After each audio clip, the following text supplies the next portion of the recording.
You will each have 2-minute introduction, and then we will go on to introduce ourselves. My name is Samuel J. Wurzelbacher, and I came to work. I'm running for Congress in the 9th District of here between Cleveland and Toledo. Ultimately, my opponent and I have both gone after the same endorsements. They have chosen me, from the Cuyahoga County Republican Party to the Cleveland Plain Dealer to Toledo Blade.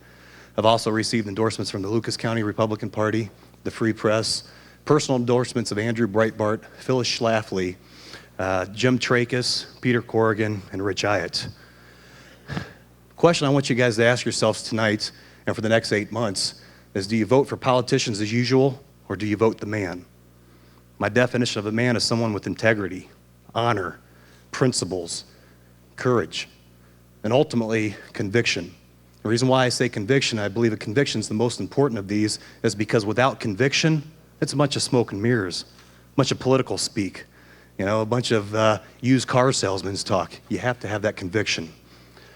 Now, I asked that question, became famous. I only did it because it was my right and my responsibility as an American to do that. I have 3 years of public record now that everyone can look back on. My financial records are public. You can look at that. I did not sell out when I became Joe the Plumber. I've done what I can to do what's right. I started a veterans organization 2 years ago called Alaska's Healing Hearts. We help veterans, take them up to Alaska. We work with outdoor recreational therapy. I give back, not because the federal government told me to, because it's the right thing to do. So please take a look at my website, joeforcongress2012.com. We need volunteers. We can win, and we can make this happen for the 9th District. Thank you very much. Thank you. Samuel Koss. When, in the course of human events, it becomes evident that a government is so out of touch with its people, unresponsive to their will, and condescending in their attitude, it becomes imperative that the will of the governed become the will of the elected. Freedom is not free. Each and every generation has to fight to preserve it, defend it. Some have to bleed for it, and ultimately, some have to pay the ultimate sacrifice and die for it. 67 years ago, on February 19th, 1945, elements of the Marine 3rd, 4th, and 5th Division landed on Iwo Jima. 6,800 Americans died in that bloody battle. 52 years ago, Fidel Castro became president and dictator for life of Cuba.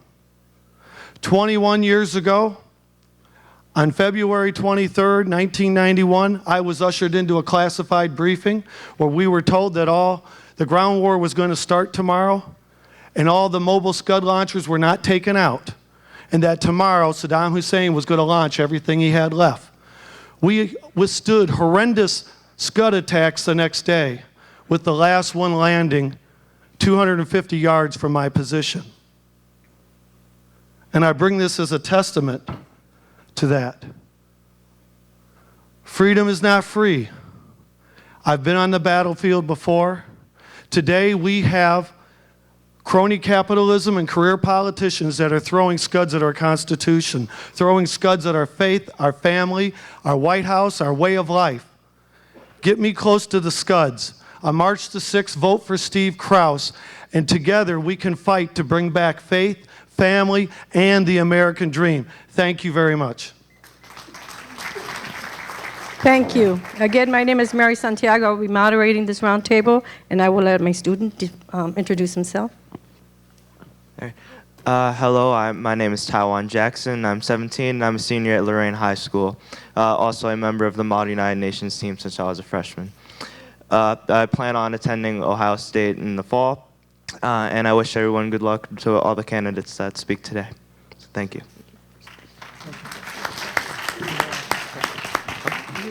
Okay. First question. School districts around the country have been plagued recently with multiple problems regarding their budgets and community support. Do you believe the federal government should take a more active role in aiding our school systems? No, absolutely not. I mean, we're a manufacturing district here in Ohio. We all know a little bit about manufacturing. How come in every factory you can custom order anything that you want, except for the factories that we call public schools? I mean, Ford could not survive in today's environment because he only made the Model T one way. But today, the school systems, the factory that our government has provided for us, gives us children one way and says we have no choice, we have no say. It's time for the federal government to get out of the way. They've made a mess of things enough. I agree with my other, for the 7th district, the gentleman's name who spoke earlier. I totally agree with him. Leave the money in the district, let the parents decide, let the school boards locally decide, and get the government out of the way. Thank you. Same question for you, Mr. Wolsterbacher, if I pronounced that right, sorry. School districts around the country have been plagued recently with multiple problems regarding their budgets and community support. Do you believe the federal government should take a more active role in aiding our school system? That's pretty scary. Actually, it reminds me of Ronald Reagan quote, I'm here with the federal government, we're here to help. We don't want that kind of help. No, we need to get rid of the federal or the Department of Education. It's shown that we've wasted billions of dollars. The federal government cannot pass a law one size fits all. The school systems have to be controlled by the parents. My son has a GPA of 3.6 because him and I work together. And when I go into the schools, they actually hate seeing me because I demand that they actually work for a living. So I'm very serious about getting rid of the Department of Education. That's something I would love to pass legislation on or sign on with other congressmen to get that out of there, along with a lot of other departments, but not to answer that question. So yes, get rid of the Department of Education, bring it back to the state level, ultimately the community level, put the parents in charge instead of the teachers and the unions. Thank you. My question is, should a commuter rail service funded by federal tax monies run between Cleveland and Sandusky and Toledo? No. There's no reason whatsoever. If the state decides it wants it, then and the people decide they want it, let's the consumer start driving things instead of the federal government or the state government. We got to get back to the consumer and the private market driving the forces instead of the federal government and the state government saying they know what's best and using the money, our hard-earned money. We're broke enough as it is with the corrupt tax system that we have and the regulations they impose on us. Not to mention eminent domain as far as what they're going to try to take away from us to create this rail system. So the answer would be no. Let the American people, let the people here in Ohio decide what they want instead of lawmakers trying to shove it down our throats. Mr. Cross, same question. Would you like me to repeat it? No, I don't. This is a great question because I was just in Cleveland yesterday and my wife said, we should have a commuter train between Cleveland and Toledo. Why don't we have that? Because she came from Chicago. Now, I think it's necessary, and I think it would be a good thing for us to have because it's kind of difficult to get from Cleveland and Toledo. Actually, it's easier to get from Cleveland and Toledo than it is down to Columbus, so at least we got Route 2. But I'm not sure that it should be federal dollars, so I agree with Joe on that. I think that if the people want it, and my wife she does want it, she thinks it's a good idea. And I think that we should, as Ohioans, decide what's best for Ohio. So I'm all for that. And if the people in Cleveland and the people in Toledo and the people in between say, yes, we want a commuter train, then I'm all for it. Thank you. Thank you. The next question will come from Taiwan. What is your position on the use of hydraulic fracturing for extracting natural gas? Another great question. Another great question. Folks, there is so much abundant natural energy that we have here in Ohio. There's approximately 3 trillion cubic feet of natural gas underneath Lake Erie. We could safely harvest it. Canada's been doing it for over 60 years. 60 years. We could become overnight the Saudi Arabia of natural gas. We could export it. And if we convert our cars to run on compressed natural gas, which we can do, even if the government decided to tax it at 100%, it'd still only be $1.60, $1.80 a gallon. What would that do for your pocketbook if you could fill up for half of what you're filling up for now? I say bring it on. I say let Ohioans decide how to use their own natural resources instead of some bureaucracy like the EPA in some far office up in Washington. I think we as Ohioans know what best to do with our natural resources. Thank you. Same question? What it comes down to fracking, there's been a lot of fear thrown out there, and quite frankly, actually, there's more smaller earthquakes caused by drilling for oil than there has been fracking. I've been doing a lot of research on this because Cuyahoga County, it does encompass a lot of shale oil and the natural gas.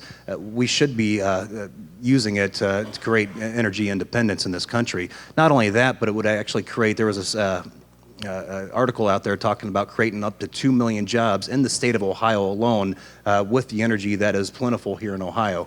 Unfortunately, due to regulations in the EPA, they are hindering our progress. I'm an outdoorsman. I love hunting and fishing. I love clean air and clean water. But there has to be a balance, and right now that balance is completely to the left. We have to bring it back to the center, put Americans a job, but more importantly right now, put Ohioans to work and reducing our independence on other countries.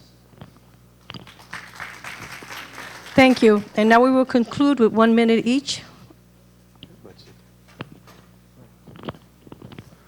Ladies and gentlemen, it has been an honor and a privilege to be here today. I just want to tell you that I've been on the front line. I know what it's like to be under fire, like you veterans that have served so honorably. Freedom is not free. I'm willing to go again. I hear my country's call. And I want to tell you that the best days of America are still ahead of us, not behind us. I believe in the goodness of America, and I believe in each and every one of you. The innate ability that if we will get government out of the way, that we can all become the greatest that each and every one of us has inside. Folks, in 2008, they voted for a candidate, people voted for a candidate they wanted to believe in. In 2012, I'm the candidate that believes in each and every one of you. Vote for me on March the 6th. Send me to Washington. Help me restore faith, family, and the American dream. God bless you, and God bless America. Thank you. Thank you. I'm running for Congress out of a sense of responsibility. Though my parents raised me, and I believe most Americans are like this. When you have the opportunity to do good, it becomes a responsibility. And ultimately, that's why I'm running. It's not to have congressmen in front of my name, it's actually to get good results. For too long, we've suffered with results, but not good results. Politicians, unfortunately, play politics at the expense of the American people, and we have to get that out of the way. You know, we can work together without compromising the Constitution, but we have to work together. Up in Alaska, the veterans up there, the lawmakers, they actually work together. When it comes down to veteran issue, they put politics aside, and they're actually able to help the veterans out. They just passed 18 laws, 35-0.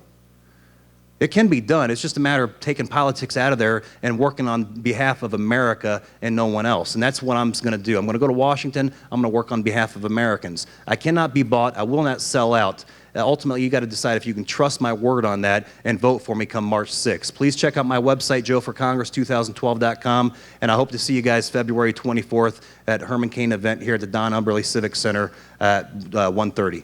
Thank you very much. Thank you both, and I wish you all the luck. Thank you, and that will conclude this roundtable. I appreciate it.